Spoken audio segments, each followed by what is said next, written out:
우리를 일깨워 주시기를 간절히 소망합니다. 예배를 드리는 중에 보이지 않지만 영이신 하나님을 우리의 영혼의 눈을 들어볼 수 있는 그런 귀한 은혜를 허락하여 주시옵소서. 감사를 드리며 존귀하신 예수님의 이름으로 기도드립니다. 아멘. 다 함께 찬송가 543장으로 찬송하시도록 하겠습니다.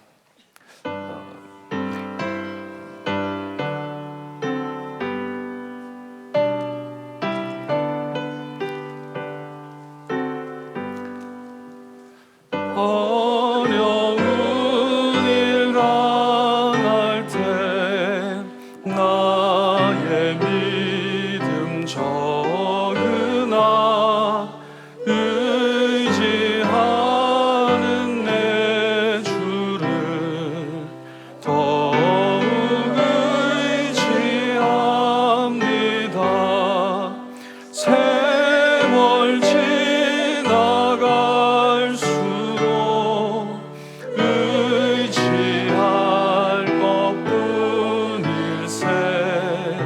무슨 일을 당해도 예수 의지합니다. 성령께서 내 마음 밝히 비춰주시니 인도하심 따라서 주만 의지합니다. 세월 지나갈수록 의지할 것뿐일세. 무슨 일을 당해도 예수 의지합니다. 밝을 때의 노래와 어두울 때의 기도로 위태할 때 도움을 주께 간구합니다. 세월 지나갈수록 의지할 것뿐일세. 무슨 일을 당해도 예수 의지합니다. 생명 있을 동안에 예수 의지합니다. 천국 올라가도록 의지할 것뿐일세. 세월 지나갈수록 의지할 것뿐일세. 무슨 일을 당해도 예수 의지합니다. 아멘. 이 시간 우리 다 함께 지난 한 주간을 돌아보시며 또한 하나님께서 우리와 함께 하셨던 지난 5개월의 삶을 한번 되돌아보며 감사의 기도 또한 하나님 앞에 예배자로 설 때에 기억하는 우리의 실수한 것들, 허물들을 놓고 회개하는 그런 시간을 가지도록 하겠습니다. 같이 함께 기도드립니다.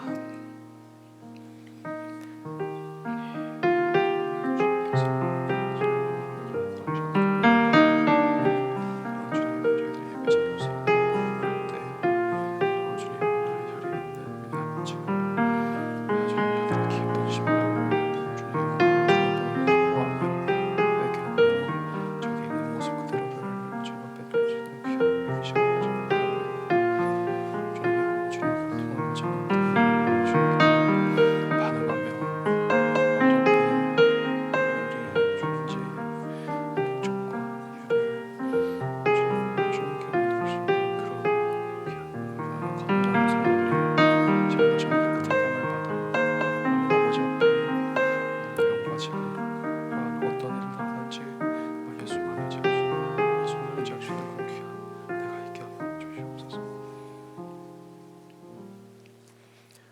여호와께서 말씀하시되 오라 우리가 서로 변론하자. 너희의 죄가 주홍 같을지라도 눈과 같이 희어질 것이요 진홍같이 붉을지라도 양털같이 희게 되리라. 우리의 죄를 씻겨내 주시고 우리를 하나님 앞에서 정결케 하실 예수 그리스도의 보혈이 우리의 모든 죄를 사하시며 또한 우리가 회개할 때에 새롭게 시작하실 힘을 주실 하나님의 그 크신 사랑과 은혜가 여러분 모두에게 함께 하실 것입니다. 우리 함께 사도신경으로 우리의 신앙을 고백하시도록 하겠습니다. 나는 전능하신 아버지 하나님 천지의 창조주를 믿습니다. 나는 그의 유일하신 아들 우리 주 예수 그리스도를 믿습니다. 그는 성령으로 잉태되어 동정녀 마리아에게서 나시고 본디오 빌라도에게 고난을 받아 십자가에 못 박혀 죽으시고 장사된 지 사흘 만에 죽은 자 가운데서 다시 살아나셨으며 하늘에 오르시어 전능하신 아버지 하나님 우편에 앉아 계시다가 거기로부터 살아있는 자와 죽은 자를 심판하러 오십니다. 나는 성령을 믿으며 거룩한 공교회와 성도의 교제와 죄를 용서받는 것과 몸의 부활과 영생을 믿습니다. 아멘. 네, 이제 우리 다 함께 성시교독 하시겠습니다. 성시교독 69번 이사야 40장의 말씀입니다. 제가 먼저 읽겠습니다. 함께 한 절 한 절씩 교독하시도록 하겠습니다. 너희는 눈을 높이 들어 누가 이 모든 것을 창조하였나 보라. 그들의 모든 이름을 부르시나니 그가 크고 그 능력이 강함으로 하나도 빠짐이 없느니라. 야곱아 어찌하여 네가 말하며 이스라엘아 네가 이르기를 내 길은 여호와께 숨겨졌으며 송사는 내 하나님에게서 벗어난다. 너는 알지 못하였느냐 듣지 못하였느냐 영원하신 하나님 여호와 땅 끝까지 창조하신 이는 하지 않으시며 공개하지 않으시며 한이 없으시며 피곤한 자에게는 능력을 주시며 무능한 자에게는 힘을 더하시나니 나도 피곤하며 잠잠해도 넘어지며 쓰러질 때 오직 여호와를 앙망하는 자는 새 힘을 얻으리니 목소리가 날개치며 올라가 들 것이요 다른 박질하여도 곤배하지 아니하겠고 걸어가도 피곤하지 아니하리로다. 아멘. 네, 이제 우리 함께 찬송가 369장으로 찬양 드리신 후에 김미영 권사님께서 우리를 대표해서 기도해 주시겠습니다.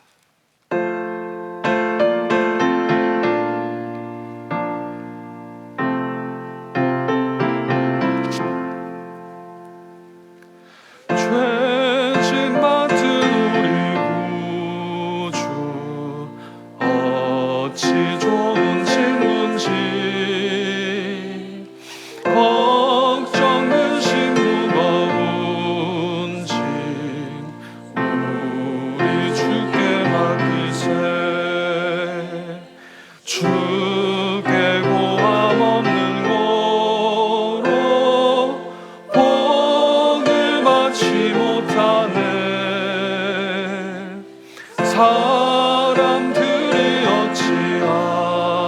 어찌하여 아랠 줄을 모를까. 시험 걱정 모든 괴로움 없는 사람 누군가. 부질없이 낙심 말고 기도드려 하되세. 이런 진실하신 친구 찾아볼 수 있을까. 우리 약함 아시오니 어찌 아니하래.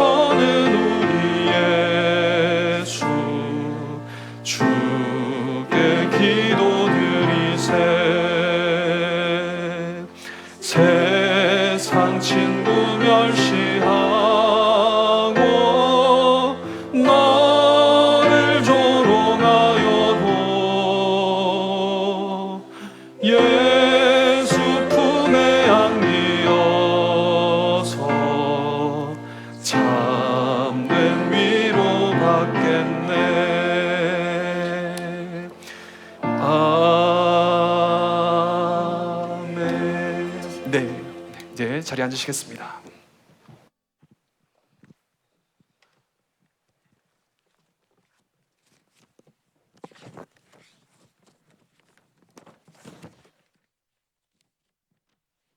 사랑과 은혜가 풍성하신 하나님 아버지, 오늘도 저희에게 귀한 하루를 허락하여 주시고 주님의 날, 주님의 전에 나와 예배드릴 수 있게 하여 주심을 감사드립니다. 저희를 자녀 삼아 주시고 하나님을 아버지라 부를 수 있는 은혜를 허락하여 주셨음에도 저희의 삶 속에서 하나님을 최우선으로 모시지 못하고 주변의 것들에 마음을 뺏기며 참 평안을 누리지 못하는 저희의 연약함을 고백하오니 불쌍히 여겨주시사 하나님의 자비와 인내하심으로 다시 주님 앞에 나아가는 삶을 살게 하여 주옵소서. 어느덧 한 해의 반을 맞이하며 지난 시간 전쟁의 발발과 세계 정세의 혼란, 경제의 불안 속에서도 주님의 품 안에 품어주시어 여기까지 인도하여 주신 하나님께 감사드립니다. 다가오는 여름 VBS와 선교 봉사 활동을 위해 준비하는 교회 학교와 선교팀들에게 함께하여 주시사 기도하며 준비하는 가운데 하나님의 마음을 알아가며 기쁨과 감사로 하나님의 사랑을 전하는 귀한 사역이 되게 하여 주옵소서. 또한 교회 학교 선생님들에게 영적 풍성함과 지혜를 주시사 그들의 수고와 헌신을 통하여 우리 어린 생명들이 주님을 올바로 알아가며 주님 안에서 비전을 키워나가는 주님의 자녀들로 자라나게 하여 주옵소서. 아버님 상을 당하여 한국 방문 중이신 담임 목사님과 사모님에게 함께하여 주시사 육신의 이별로 인한 슬픔을 하늘나라의 소망으로 이겨내게 하시며 하나님 아버지의 위로하심을 모든 장래 가정을 통하여 유가족들이 풍성히 누리며 하나님의 섭리를 깨닫는 은혜의 귀한 시간 되게 하여 주옵소서. 돌아오는 여정도 안전하게 인도하여 주시옵길 바라옵나이다. 성도들 가운데 육신의 고통과 마음의 상처, 관계의 어려움으로 힘든 시간을 보내는 이들에게 주님 찾아와 주시고 위로하여 주시사 그들의 눈물을 닦아주시며 서로를 돌아보며 세워나가는 성도의 교제를 통하여 이들의 아픔과 고통의 시간이 소망과 감사의 시간으로 변화되게 하여 주옵소서. 오늘 살아있다면 반응합니다라는 제목으로 말씀 전하여 주실 이창구 목사님께 성령으로 더딥혀 주시사 선포되어지는 말씀을 통하여 영혼으로 반응하며 삶으로 살아내는 결단을 하는 은혜의 시간이 되게 하여 주옵소서.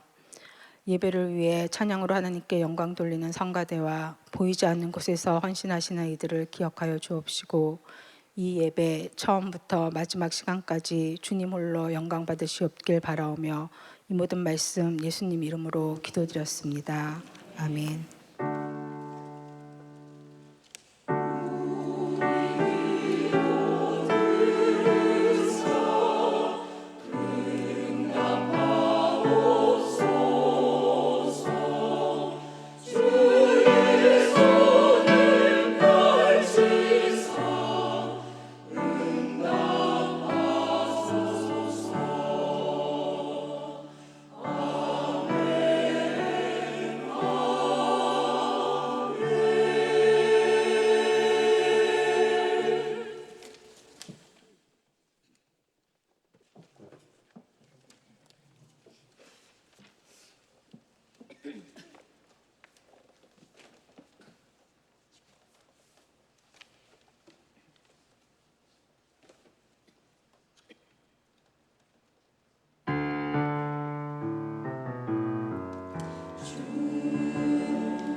백성 간절히 기도할 때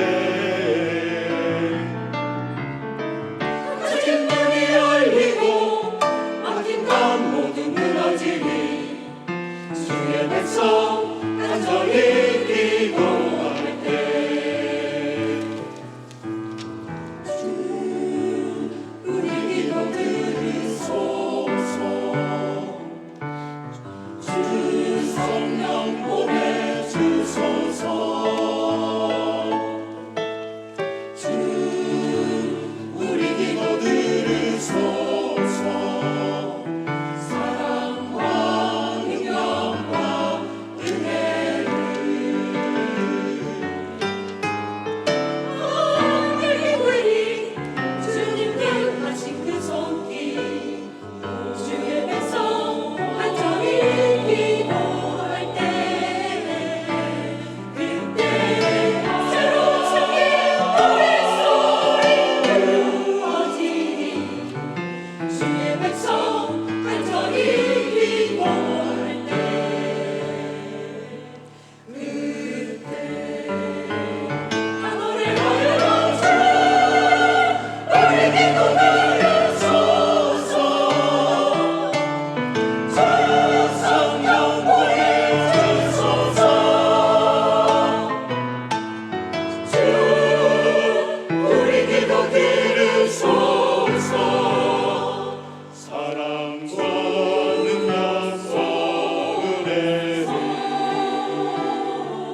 사랑과 능력과 은혜를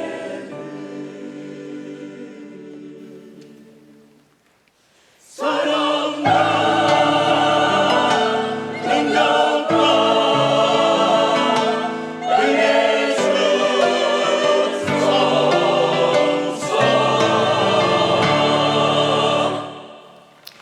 네. 성가대의 귀한 찬양 감사드립니다.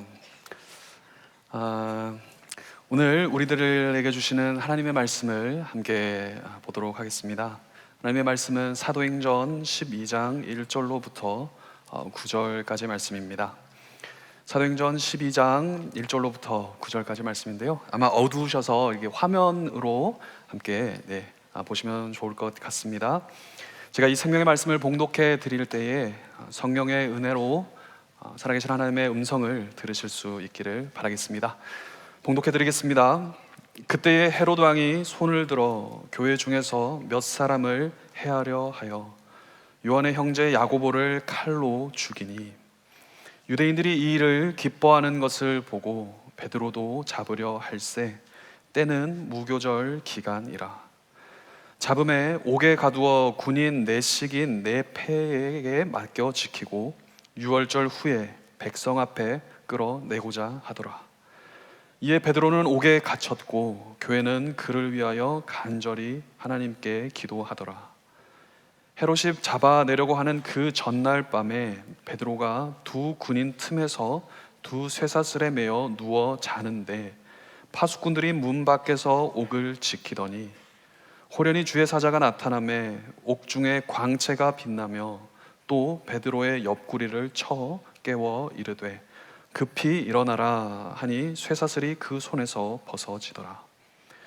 천사가 이르되 띠를 띠고 신을 신으라 하거늘 베드로가 그대로 하니 천사가 또 이르되 겉옷을 입고 따라오라 한데 베드로가 나와서 따라갈새 천사가 하는 것이 생시인 줄을 알지 못하고 환상을 보는가 하니라.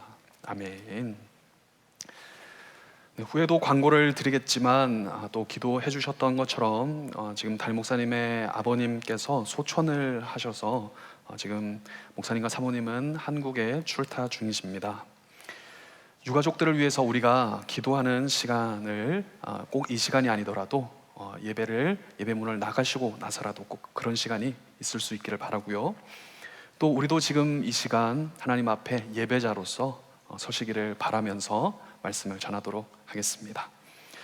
오늘은 하나님의 말씀을 통해서 우리가 어떤 이유로 서로를 위해 기도를 해야 하는지, 또 서로를 돌아보고 또 기도를 해주어야 하는지 이 모습을 성령 충만함의 모습과 좀 관련을 지어서 하나님의 말씀을 듣는 시간을 가지려고 합니다. 성도 여러분, 우리는 인간의 지성과 또 지능이 아주 발달한 시대를 살고 있습니다. 사람들이 인간의 역사상으로 볼 때 인류의 전 역사보다 최근 몇백 년 동안에 엄청난 인간의 지능의 성장 혹은 발달이 있었습니다. 그래서 사람들은 너무 똑똑해져 버린 나머지 지금 우리가 살고 있는 시대는 이제 인간의 지능이 AI라고 하는 인간의 지능을 닮은 인공지능을 만들어내버리기까지 한 시대에서 우리는 살고 있습니다. 사람들은 이제 아는 것이 참 많아졌습니다. 그래서 나도 똑똑한데 상대방도 똑똑해요. 모든 사람들이 이제 다 똑똑할 수 있는 시대를 살고 있기 때문에 대화와 설득이라고 하는 이 키워드가 우리는 정말 중요한 시대를 살고 있는 것 같습니다. 원래도 사람과 사람 사이에 있어서는 사실 그 의사소통 중에선 설득이라고 하는 것이 참 중요하죠. 그래서 세상을 살면서는 남들을 잘 설득을 시킬 수 있을 교육을 우리는 또 받고 또 시키기도 합니다. 남은 잘 설득을 시켜야 하는데 나는 반대로 남들에게 잘 설득을 당하지 않아야 하는 것도 그런 교육을 받고 또 산다라는 것이죠. 그런 예시들이 여러 가지가 있겠습니다만 사실 이 예시를 꼭 멀리서만 찾아야 하는 것은 아닐 것입니다. 제 딸아이가 이제 작년에 8살이 되었습니다. 그런데 딱 8살이 되면서부터 제가 느끼기 시작했던 한 가지가 있는데 그것이 바로 방금 말씀드렸던 것처럼 대화와 설득이 필요한 시기가 왔구나라는 것을 저는 좀 느끼고 있습니다. 분명히 예전에는 훈육이 가능했었습니다. 그런데 점점 훈육을 거부를 하기 시작하더라는 것이죠. 자기만의 루틴이 생겼고 또 자기만의 방법도 있고 또 자신만의 논리도 이제 생긴 것 같아요. 그러다 보니 자신과 대화를 하며 자신을 좀 설득을 시켜야 하겠다라는 것을 저는 많이 느끼고 있습니다. 이건 지금 좋게 포장을 해서 말씀드리라는 것을 잘 알고 계실 것입니다. 제 딸아이는 아마 이것을 듣지 않기를 저는 바라는데요. 이처럼 대화 설득이 필요합니다. 여러분, 그런데 마찬가지로 우리가 이렇게 대화와 설득이 필요한 시대를 살고 있다 보니 하나님과 우리 사이에도 이런 대화와 설득이 많이 흘러 들어오지는 않았는지 한번 저는 걱정을 좀 하게 되었습니다. 혹시 예배가 하나님께서 마땅히 받으셔야 하고 또 하나님을 기쁘시게 해드려야 하는 것이 마땅히 드려야 할 예배임은 우리가 너무나 그것을 잘 믿고 알고 있습니다만 대화와 설득이라고 하는 이 방법이 우리의 기도와 또 우리의 예배 시간에 너무 좀 많이 흘러 들어오지 않았나 좀 같이 한번 생각을 해보기를 원합니다.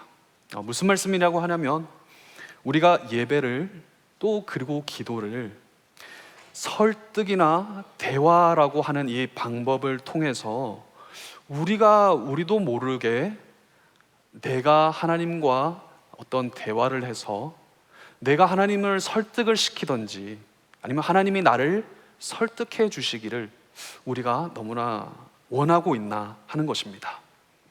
물론 그것이 잘못되었다라고 하는 뜻은 아닙니다. 다만 대화와 설득이라고 하는 것을 조금 자세히 살펴본다라고 하면 이 대화와 설득에 있어서는 상대방이 원하는 것이 무엇인지를 내가 잘 들어주고 파악을 해서 가능하다면 내가 가진 생각이나 의견들을 상대방에게 전달을 해서 피력을 해서 설득이 되면 좋고 아니면 타협을 하든지 합의를 보든지에 초점이 맞추어져 있는 경우가 이 대화와 설득이라는 것에는 많이 있다라는 것이죠. 나의 바람이나 원하는 것이 있어서 혹시 내가 그것을 하나님께 얻어내려고 한다라고 하면 아마 우리가 그냥 이 세상에서 살고 있는 그 라이프 스타일 모습 그대로를 하나님께도 투영을 시키지는 않는지 한번 우리 자신을 돌아보기를 원한다는 것입니다. 하나님께 기도를 드릴 때에도 논리적으로 나의 생각을 잘 전달해야만 하고, 또 하나님의 마음을 어떻게 하면 감동을 시켜드려야 하는가, 우리는 고민할 수 있다는 것이죠.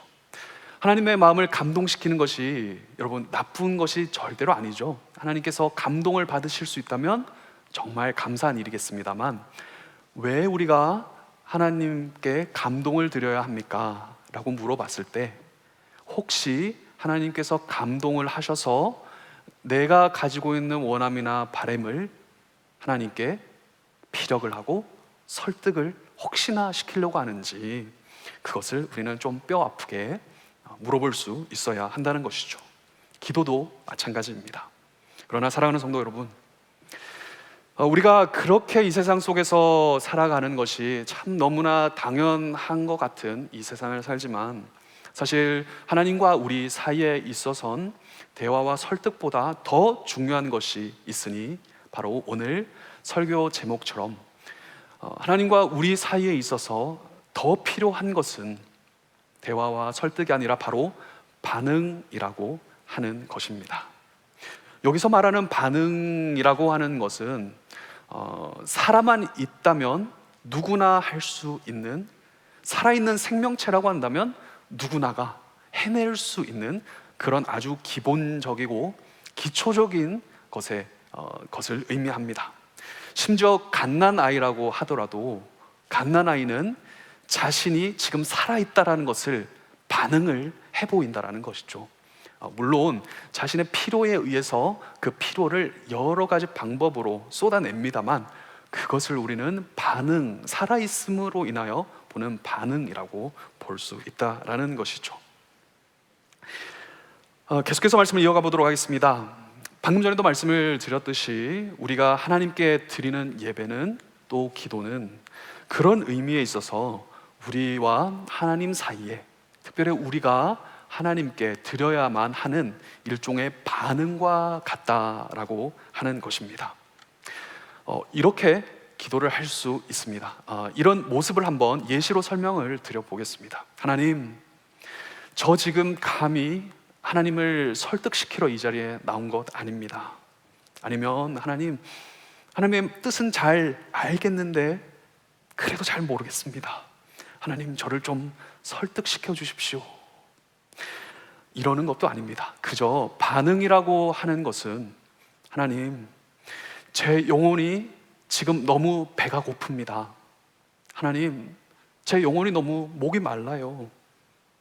저를 살려주셨으면 저를 계속해서 좀 살게 해주십시오. 이런 반응을 드리는 것이 예배이고 기도가 될 수 있다는 것이죠. 또 하나님께서 그 기본적인 필요들을 채워주셨을 때에는 이렇게 반응을 계속해서 드릴 수도 있을 것입니다. 하나님, 저 살려주셔서 감사합니다. 저의 목마른 목을 축이게 해주셔서 감사를 드립니다. 아버지여, 나를 살게 해주셔서 감사를 드려요. 이것도 역시 우리가 하나님께 드릴 수 있는 반응, 예배와 기도라고 하는 것입니다. 이처럼 우리 사이에 있어서 하나님과 우리 사이에 필요한 것은 대화와 설득이 아니라 반응이라고 하는 것인데요. 또한 그뿐만이 아니라 우리가 교회 공동체에서 이렇게 모여 있을 때에도 물론 우리에게 대화와 설득이 필요하지만, 그 밑에 대화와 설득이 더 잘 되기 위해서라도 우리에게 필요한 것은 그 밑에 더 기초적이고 기본적인 반응이 우리 서로가 서로에게 있어서 해주어야 할 것이라는 것입니다. 예수님을 모리러 하고 우리가 다 각자 살아있는 예수님의 지체들이라고 한다면, 서로 다른 지체들이 살아있기 위해서 몸부림치는 손짓, 발짓, 몸짓, 어떤 반응이든지 그 작은 울음소리에라도 우리가 서로 반응을 해줄 수 있어야 한다는 것이죠. 그것이 살아있는 몸이라는 의미가 되겠습니다. 그래서 오늘은 이 반응이라고 하는 것을 본문 말씀을 통해 한번 좀 같이 살펴보기를 원합니다. 교회가 어떻게 반응을 했고 또 베드로는 어떤 반응을 보였는지를 오늘 본문 말씀을 통해 함께 좀 살펴보기를 원하는데요. 먼저 첫 번째로는 교회의 반응을 보기 위해서 시작되었던 어떤 교회의 외부로부터 오는 어려움이 있었다라고 하는 것입니다. 이것은 말이죠, 교회에게 위기를 안겨주면 모르겠습니다. 오늘 이렇게 불빛이 안 들어오는 게 혹여나 위기인가요? 모르겠습니다. 렌트비를 잘 안 내서 위기일 수도 있나요? 잘 모르겠습니다만 우리 이렇게 외부로부터 어떤 영향들이 왔을 때, 오늘 본문 말씀에도 그런데요, 교회가 어떤 반응을 할지 놀려먹는 재미가 있기도 하고 또 교회의 반응을 보기 위해서 왔던 그 외부에부터 왔던 어려움이 있었다는 것입니다. 오늘 읽으셨던 본문 1절과 2절 말씀을 다시 한번 보시게 되면요, 화면이 나오나요? 네, 본문 1절과 2절 말씀을 보시게 되면 그때에 헤롯 왕이 손을 들어서 교회의 리더들에게 해를 가했다라고 기록이 되어 있습니다. 그런데 이 그때라는 시점이 언제였냐라고 하면 바로 앞장이었던 사도행전 11장에 보시면 이때는 흉년이 아주 심하게 들 때였다라고 합니다. 오늘 본문에 나오는 이 교회는 초대 교회 중에서도 예루살렘 교회였습니다. 그런데 그때 천하에 큰 흉년이 들어서, 흉년이 들었다는 것은 먹을 것이 없다라는 거죠. 배가 고프다라는 겁니다. 그 천하에 든 흉년 때문에 교회 역시도 너무나 배가 고픈데, 그런데 감사하게도 역사상 처음으로 그리스도인이라는 그 별명을 받았던 안디옥 교회가 예루살렘 교회로부터 받았던 그 은혜를 잊지 않고서 예루살렘 교회를 위하여 헌금을 걷어서 바나바와 사도 바울을 통해서 헌금을 전달해 주던 그때를 지금 본문은 가리키고 있습니다. 그런데 그때에 헤롯 왕이 벌였던 일이 무엇인가 하면 교회의 리더들을 잡았다라고 합니다. 이 교회의 리더는 누구였냐면 예수님의 직속 제자들을 의미합니다. 오늘 본문 2절 말씀에도 나오는데요, 요한의 형제 야고보라고 하던 이분이 바로 예수님의 12제자 중에 한 명이었습니다. 근데 이 헤롯 왕이 야고보를 잡아가서는 사람들을 시켜서 칼로 죽여버리는 일을 저지르고 말게 되죠. 교회에는 참 정말로 큰 어려움이 왔습니다. 리더들이 지금 사라졌다라는 것인데요. 그런데 헤롯 왕에게는 이 일이 별로 큰 일은 아니었었던 것 같습니다. 그저 재미있는 일이라고 할까요? 모두 그 교회 사람들이 어떻게 반응을 할지 그냥 궁금한 일에 불과했었던 것 같습니다. 그래서 헤롯 왕이 사람들을 시켜서 야고보를 칼로 죽이는데요, 오늘 본문 3절 말씀을 통해 보시게 되면 헤롯 왕이 이 일을 저질렀을 때에 유대인들이 이 일을 보고 기뻐하더라라는 반응을 보여주고 있습니다. 헤롯 왕은 참 아주 지금 신이 난 것 같습니다. 그래서 이번에는 그 반응을 더 한번 보고 싶어서 베드로도 잡으려고 하는 것이죠. 그때가 그리고 무교절 기간 때라고 기록이 되어 있는데요, 결국 베드로는 이때에 붙잡혀 들어가게 되고 헤롯 왕은 이제 반응을 기다리는 중이었습니다. 그러면 이제 두 번째 반응을 한번 살펴보시겠습니다. 그 일을 당했던 예루살렘 교회는 어떤 반응을 했었는지를 말입니다. 먼저 예루살렘 교회는 헤롯 왕에게 직접적으로 어떤 반응을 보이지는 않습니다. 대신 그 교회는 하나님께 반응을 드립니다. 5절 말씀인데요, 이렇게 기록이 되어 있습니다. 5절입니다. 이에 베드로는 옥에 갇혔고, 그리고 여기서부터가 반응입니다. 교회는 어떻게 하죠? 베드로를 위하여 간절히 하나님께 기도를 하더라. 기도를 하고 있다는 것입니다. 이것이 지금 교회의 반응이라는 것이죠. 그런데요, 어떻게 보면 너무나 당연한 반응 같아 보이지 않으십니까? 우리도 이렇게 교회 공동체로 모였는데 우리였다라고 하면 지금 이 상황에선 우리는 어떤 반응을 보이겠습니까? 이미 베드로 전에 지금 야고보 사도가 잡혀가서 칼에 죽임을 당했습니다. 그러면 지금 베드로가 잡혀갔다라는 말은 베드로도 곧 얼마 있지 않아서 칼에 죽임을 당할 것이 불보듯 뻔했다라는 이 일을 충분히 예상을 할 수 있죠. 그러면 교회가 어떻게 해야 하나요? 무엇을 교회가 할 수 있을까요? 교회가 간절히 기도를 하는 것은 당연해 보입니다. 그렇죠? 그런데 한번 생각해 보시기를 바랍니다. 교회가 베드로를 위해서 지금 간절히 기도를 하고 있는데 혹시 교회가 지금 베드로의 목숨과 상관이 없는 어떤 다른 목적이 있어서 하나님께 지금 기도를 드리고 있는 중이었을까요? 아니면 하나님을 지금 꼭 설득을 시켜야만 하는 기도를 그들이 드리고 있었을까요? 아마도 그들은 지금 하나님을 설득하려 하는 것이 아니었습니다. 그저 하나님께 드릴 수 있는, 마땅히 드려야만 하는 그 간절한 반응을 하나님께 지금 드리고 있다라는 것이죠. 이런 것이겠죠? 하나님, 이제 우리는 어떻게 해야 합니까? 베드로를 살려주세요. 하나님, 간절하게 말이죠. 하나님, 우리가 너무 마음이 아픕니다. 슬픕니다. 힘듭니다. 하나님, 우리 베드로를 좀 살려주세요. 라는 이런 기도를 드리고 있었을 것입니다. 그렇다면 이제 세 번째로 당사자였던 베드로는 어떤 반응을 보이고 있는지를 한번 살펴보겠습니다. 6절 말씀입니다. 6절 말씀을 보시게 되면 헤롯이 잡아내려고 하는 그 전날 밤에 여기서부터가 이제 베드로의 반응인데요. 베드로가 두 군인들 틈에서 두 쇠사슬에 매여, 여기가 반응입니다. 누워서 자고 있습니다. 군인들은 그 감옥문을 지키고 있는데 지금 베드로는 어떤 반응을 보이고 있죠? 누워서 자고 있더라라는 이 반응을 보이고 있습니다. 잘 이해가 되시나요? 네, 이해가 되신다면 좋습니다. 물론 베드로는 자신이 곧 죽게 될 것을 알았을 것입니다. 그래서 그는 아마 엄청 큰 스트레스를 받았을 수도 있겠죠. 또 지금 배고픈 시절입니다. 배가 너무 고파요. 그리고 한밤중이었으니 그는 피곤했을 수도 있었을 것입니다.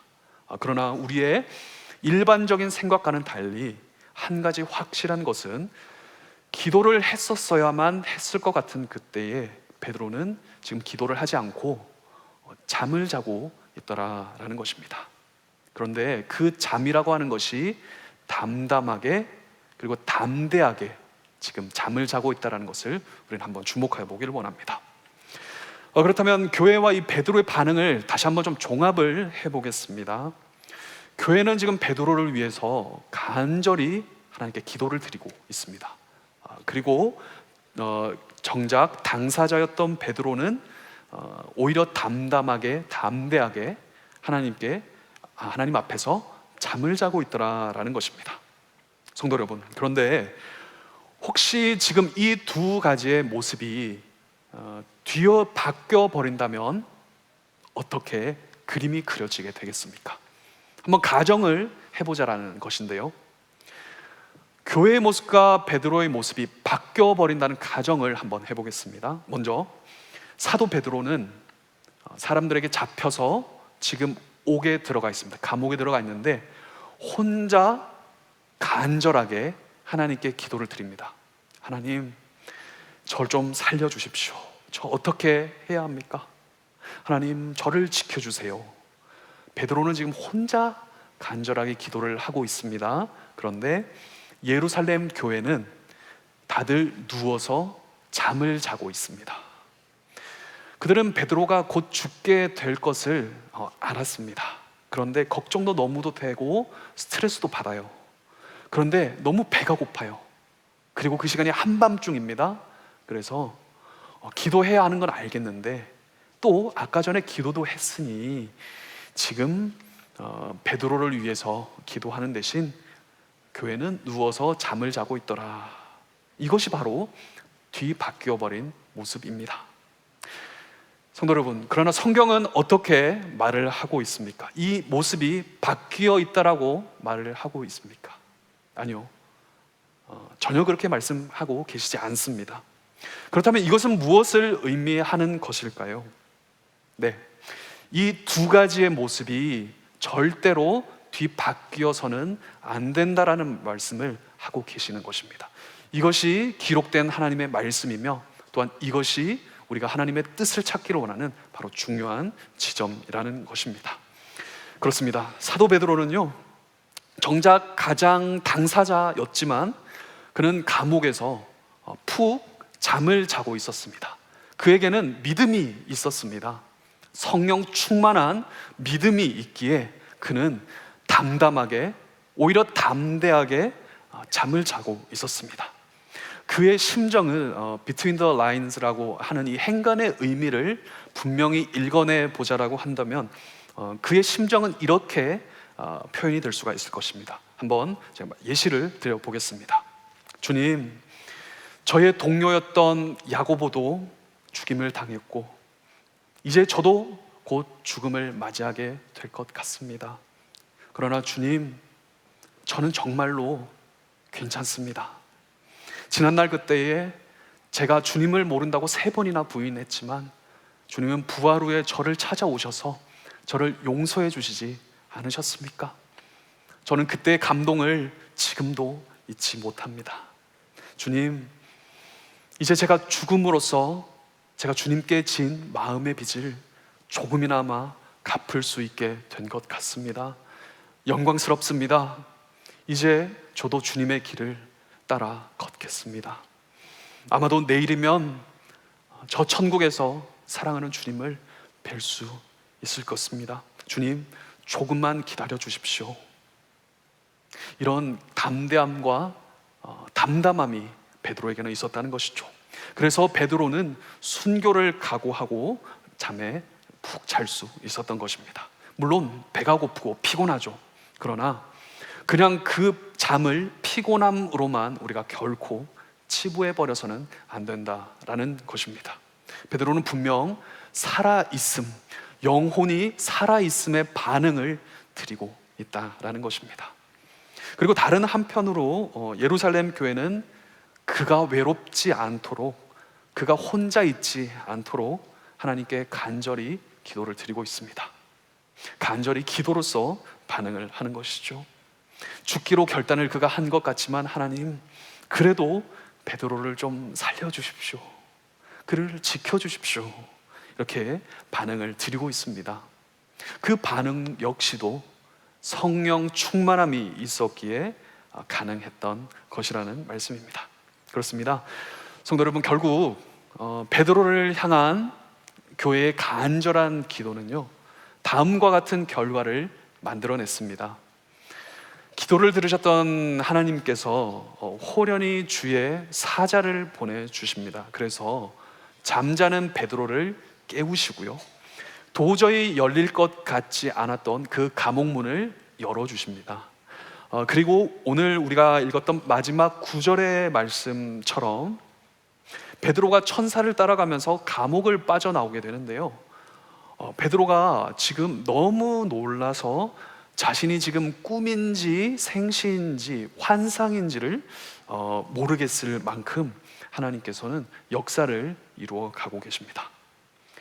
그런데 저는 이 문맥 뒤에를 보니까 웃어야 할지 참 울어야 할지 모르는 점이 저에게는 한 가지가 있더라고요. 그것이 무엇이냐면 우리가 뒷부분을 읽지는 않았습니다만 그 뒤에 문맥들을 한번 쭉 보시게 되면 베드로가 이제 함께 모여서 간절하게 기도를 하고 있던 그 교회 공동체가 모여있던 데를 찾아갑니다. 천사는 이제 혼자 가라 하고 떠나고 베드로가 그곳을 찾아가는데요,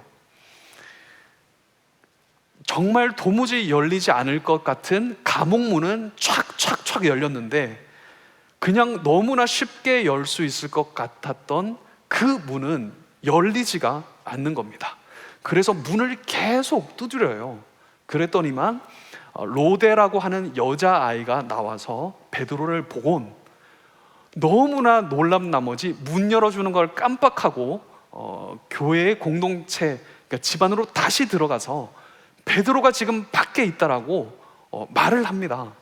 그런데 기도하고 있던 그 간절하게 베드로를 살려달라고 지켜달라고 기도를 하고 있던 그 기도하던 공동체가 베드로가 지금 밖에 살아 돌아왔다는 걸 믿지를 못하는 겁니다. 아니 지금 어떻게 베드로가 밖에 있을 수 있냐고, 그는 지금 감옥에 있지 않냐고 믿지를 못했다는 것입니다.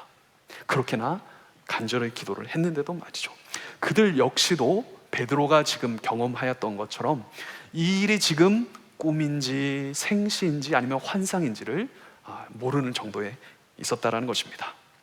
그러나 어찌되었던 간에 그들은 모두가 성령 충만함으로써 각자의 자리에서 자신들이 할 수 있는 그 반응들을 하나님께 충실히 보여드렸습니다. 한 명은 담대함으로써요, 그리고 한 명은 간절함으로써 하나님께 반응을 했고요.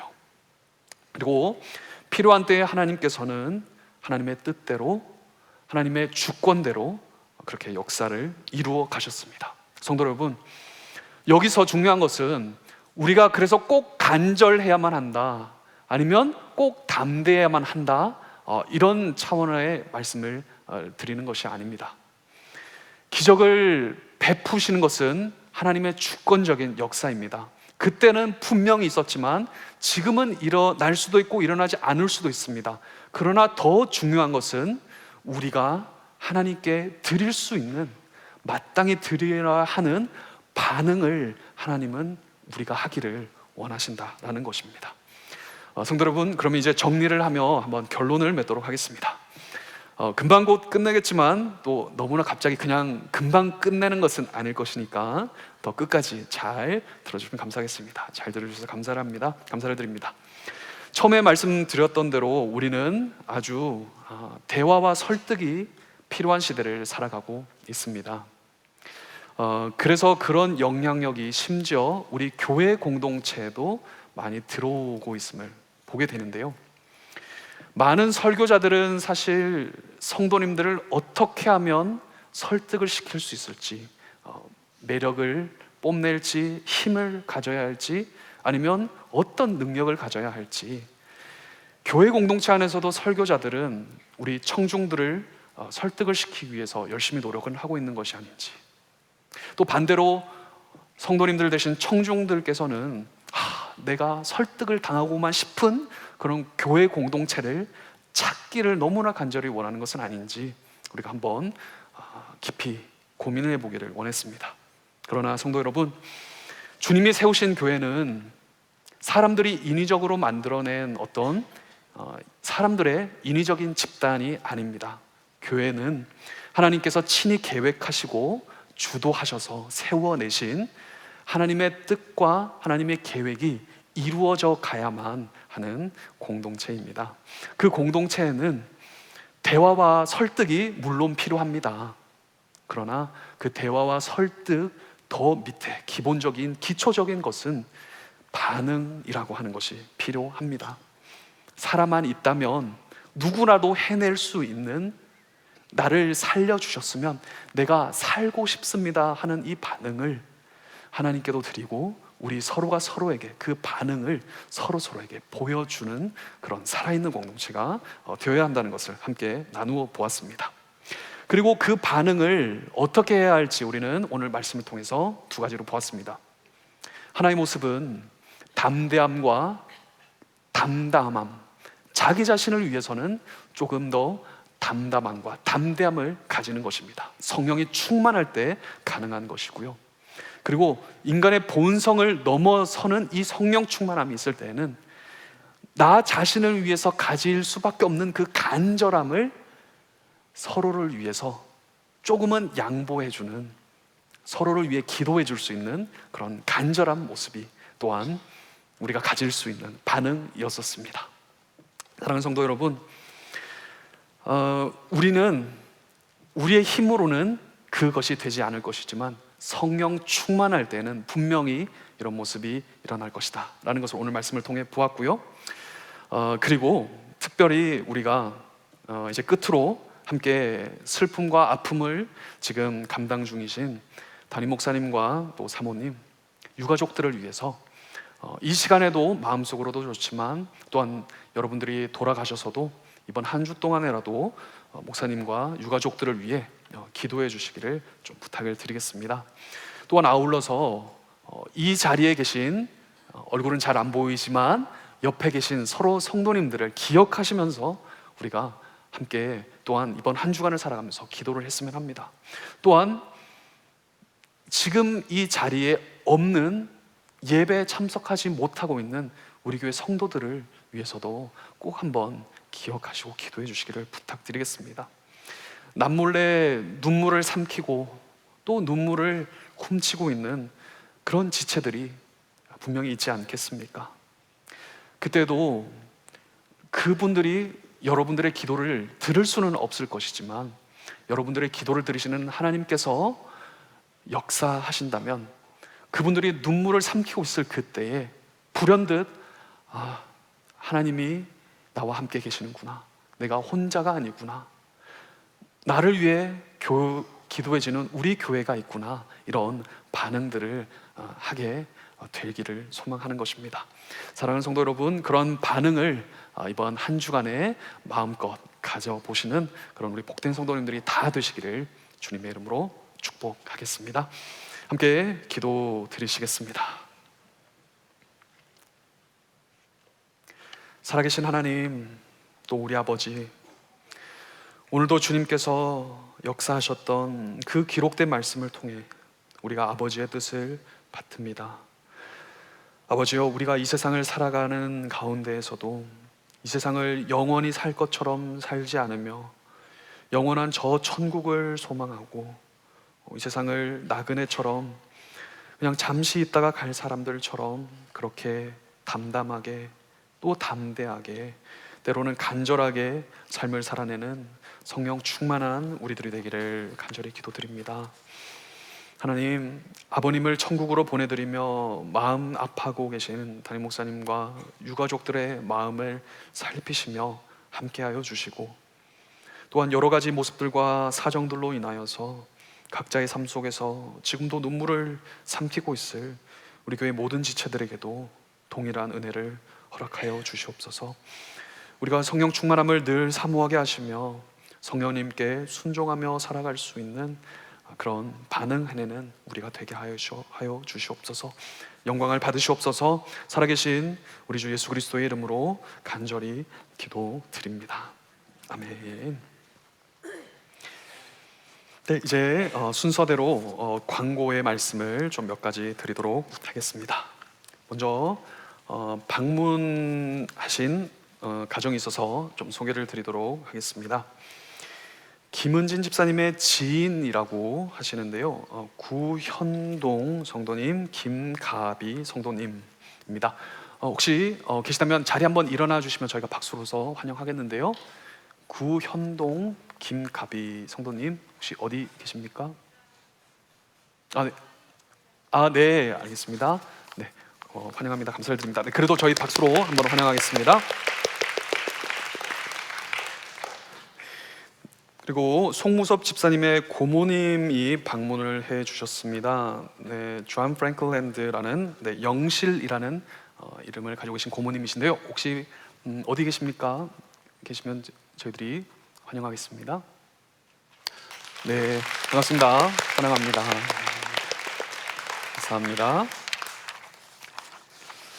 네, 몇 가지 광고를 계속해서 좀 드리도록 하겠습니다.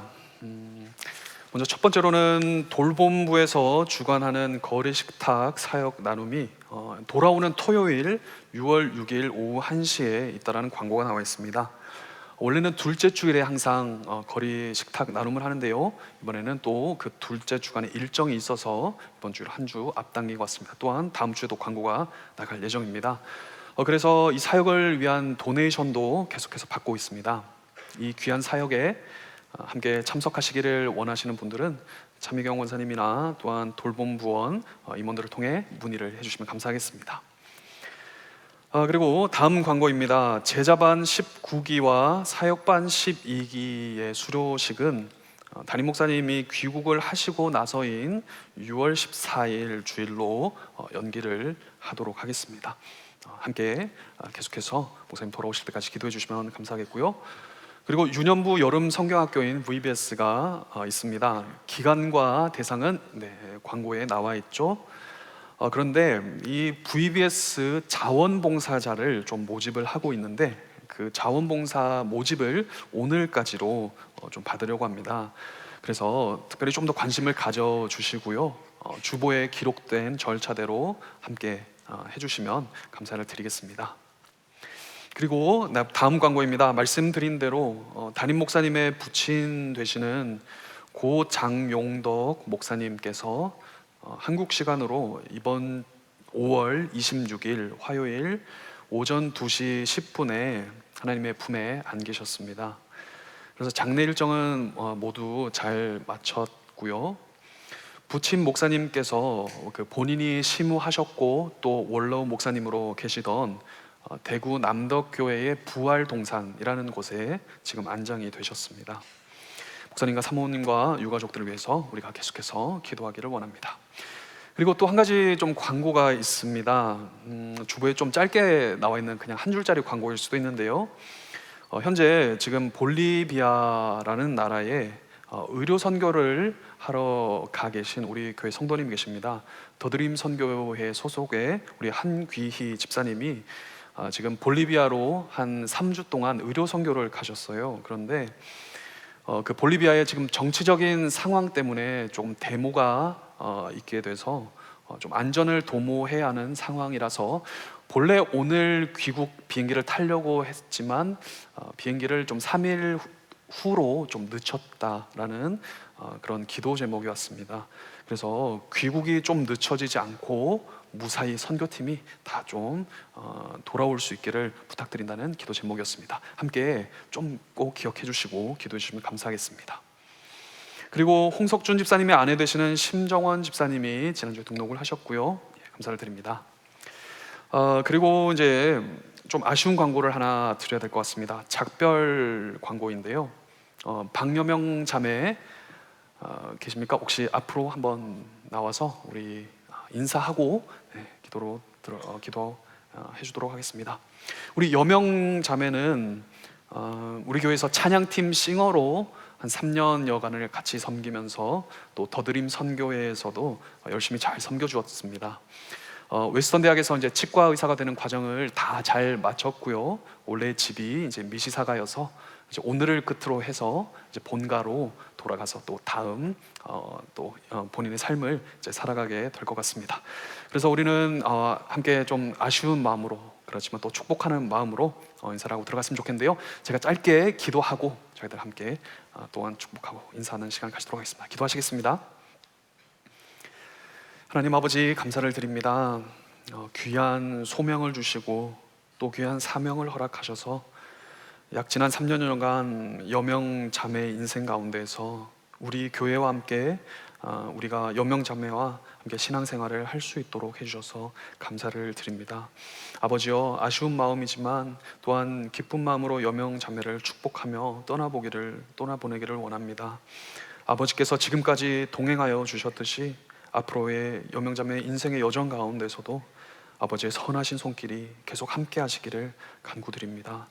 딸의 귀한 사명 가운데에도 함께 하셔서 좋은 동료들을 만나게 하시고 또한 주님의 복음을 전하는 귀한 사명자로 계속해서 쓰임받게 하여 주시옵소서.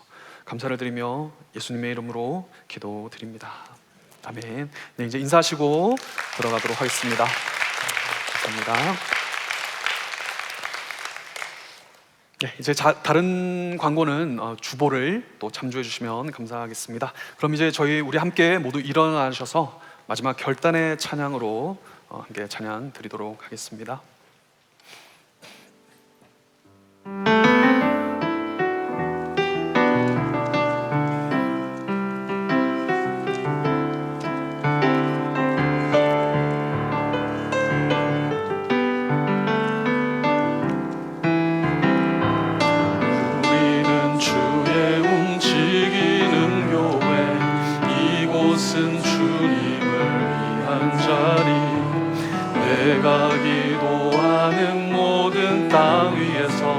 하나님 예배 받은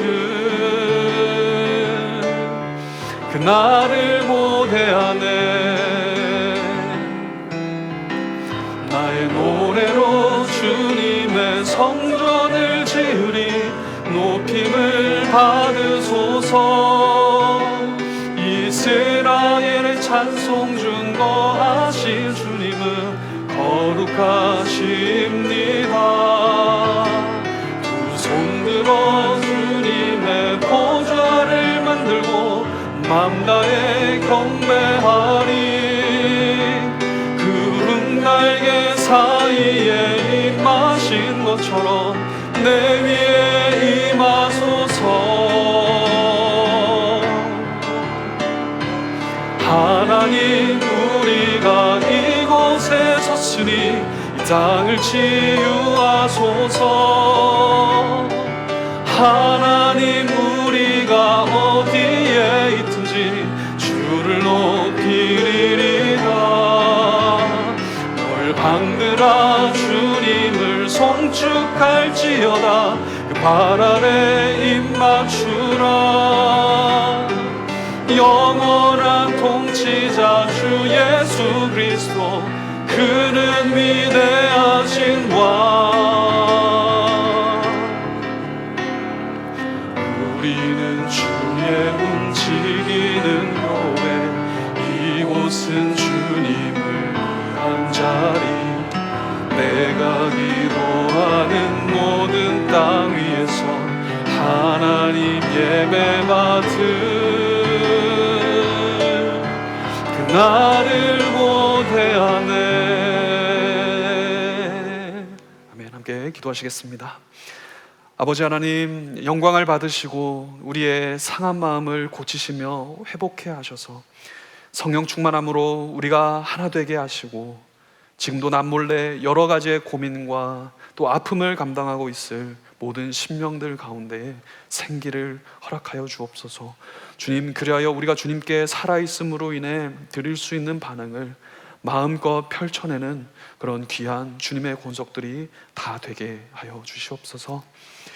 이제는 길이요 진리요 생명 되시는 우리 구주 예수 그리스도의 은혜와 아버지 아들을 보내주신 그 크신 사랑과 성령님의 교통하시며 우리에게 충만하게 역사하시는 그 역사가 오늘도 주님 앞에서 서로를 위하여 반응하기로 결단하는 우리 성도들 위해 그들의 가정과 생업 가운데에 이제로부터 영원토록 함께 하시기를 간절히 축원하옵나이다.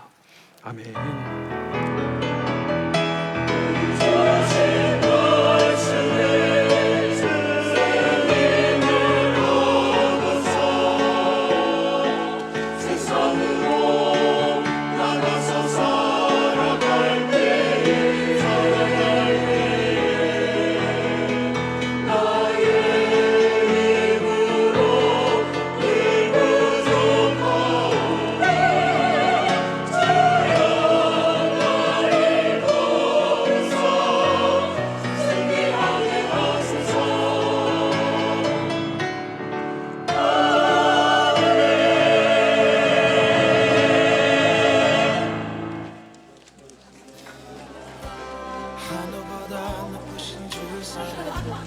바다보다 넓으신 주 사랑, 나를 변한 그거 높으신 사랑, 되고 된 그 모든 것 내게서 멀리 거두셨네.